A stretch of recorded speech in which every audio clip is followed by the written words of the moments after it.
So today, we're going to dive into a case that even the legendary paranormal investigators Ed and Lorraine Warren said was one of the most terrifying they ever faced. We're talking about the Donovan family haunting. And this story is the perfect example of that. It starts with a totally normal family moving into a new house with absolutely no idea of the nightmare that was lurking just beneath the surface, waiting for an invitation.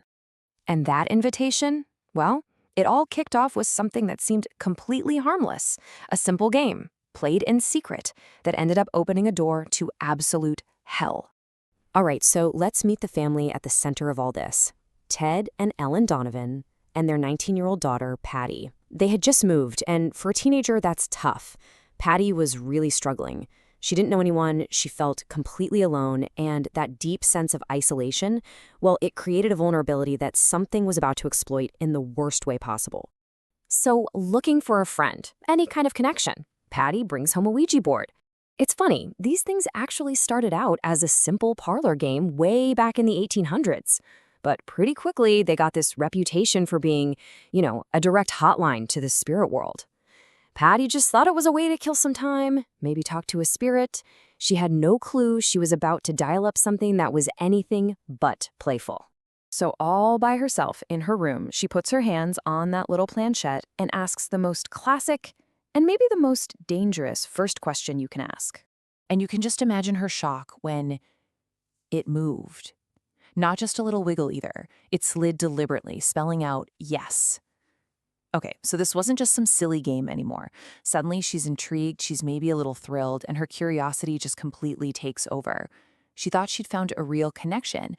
She kept talking to it and learned that the spirit claimed it was a 19-year-old boy, just like her. So she's feeling this kinship, this connection, and she asked the one question that was really on her mind.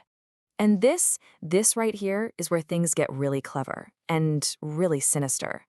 The spirit doesn't just say yes to being a friend. No, it spells out boyfriend. It started flattering her, telling her she was beautiful, that she wasn't like the other girls. It was feeding directly into her loneliness. And Patty, desperate for that attention, started to really believe this thing was her boyfriend. So after a few days of these secret conversations, Patty makes a decision that changes everything. She asks her spiritual boyfriend to show himself, to appear to her in person. And in that exact moment, the lights in her room just flicker.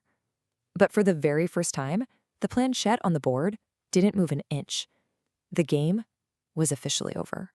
And this is where the fun and games stop. Because that invitation Patty made, it was accepted. And now, the entire Donovan family was about to find out exactly what was lurking inside their home. So, things didn't just go from 0 to 100. It was a slow burn, a terrifying escalation.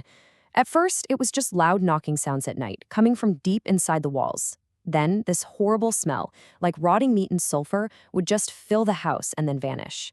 But then it got worse. A thick, red liquid that looked just like blood started pouring out of every single faucet. And all of this was just building up to one specific night. On March 31st, 1974, the family's just trying to watch TV when all hell breaks loose.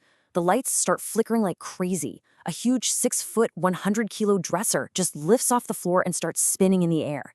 Then chairs, pictures, everything starts floating around them as this massive black shadow just consumes the walls. And through it all, this deep, animalistic growl echoes through the house. They didn't even think. They just ran for their lives.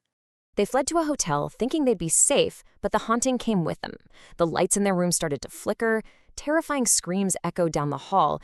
They were thrown out of the hotel pretty quick. And that's when the most horrifying realization of all hit them. This thing wasn't attached to the house. It was attached to them. So, completely terrified, with nowhere else to go and their lives falling apart, Ted Donovan made a desperate phone call to the only people he thought could possibly help, Ed and Lorraine Warren. The second the Warrens walked in, they knew this was the real deal. Ed said the air felt heavy, oppressive, like you could barely breathe. He knocked on a wall, and something immediately knocked back from the other side. And Lorraine, using her clairvoyant abilities, saw it. A huge, black shadow with these burning red eyes that just seemed to suck all the energy out of the room. The attacks were getting physical, too. Mrs. Donovan was choked in her sleep by an invisible force, leaving scratches all over her chest. And here's the kicker. Every time the Warrens tried to pray, the banging just got louder and more violent. This thing was powerful. So, right away, the Warrens knew this was not your average haunting. This was what they called an infestation. So what does that mean? It means they weren't dealing with the ghost of a person who used to live there. No, they were up against something demonic, something non-human that had latched onto the family itself. And that's why it could follow them anywhere they went.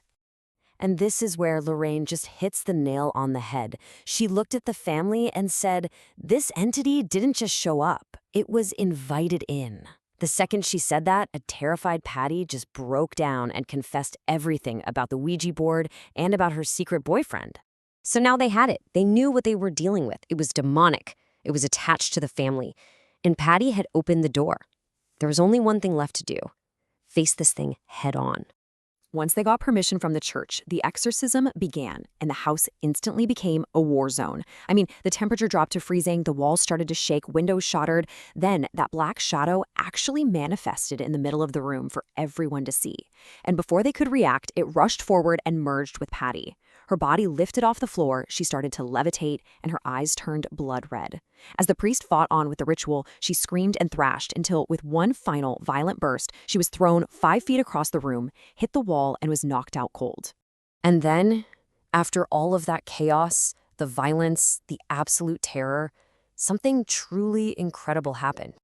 Just nothing. The oppressive feeling in the air just lifted. The shaking stopped. The cold was gone. The noise, the terror, all of it vanished in an instant. It was over. Every single sign of the infestation was just gone. The knocking, the horrible smells, the blood in the taps, it all stopped. And when Patsy finally woke up, she was weak, for sure, but she was herself again. She was finally free from the thing she had once called her boyfriend.